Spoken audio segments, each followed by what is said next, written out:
Now, officials in Pretoria are investigating the cause of the power outages in parts of the capital city. This follows the collapse of power lines last night. The pylons fell on the N4 freeway, leading to the closure of the N4 freeway east between Solomon Mahlangu and Simon Vermooten off-ramps. eNCA's Pule Letshwiti-Jones recorded this earlier.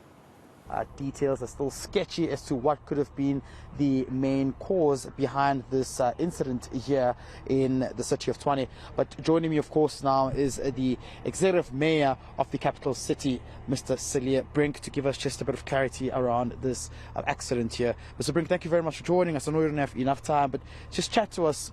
Have you gotten details as to what could have been the root cause behind this?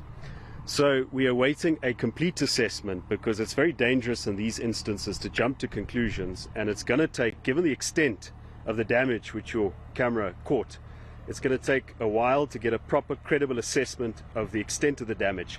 But it is big, and it is going to take a long time to repair. We ask for the public to be patient.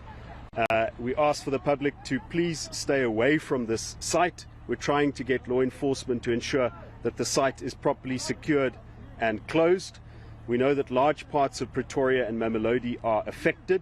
There is the possibility that this pylon was attacked by criminals who want to steal a few thousand rands worth of metal.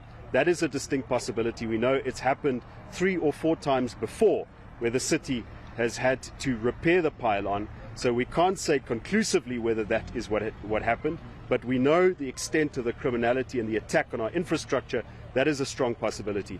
What I can promise is that we will get information to the public as soon as possible, the residents of Pretoria and Mamelodi that have been affected by this, and we'll take every possible measure, including working with Eskom, to get the assessment and to do the repairs as soon as possible. But unfortunately, there is no timeline.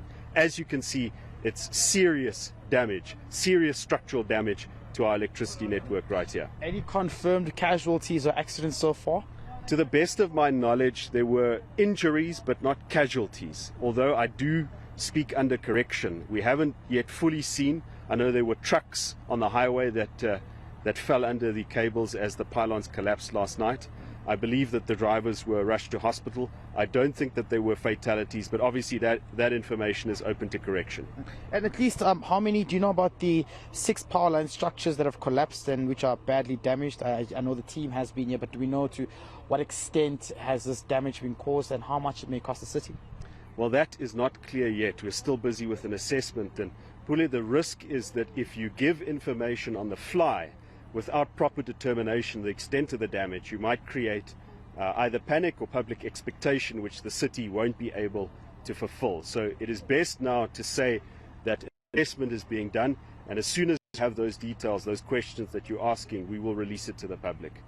All right, thank you very much, Mr. Brink. The mayor joining us right now, just giving us an update regarding the accident that happened here, saying more law enforcement agencies are expected to arrive this morning to assess and ensure, most importantly, the safety of motorists. But several routes leading to this accident here have been closed. This is not far from one route which will lead you to Mamelodi Township and, of course, Gasfontein,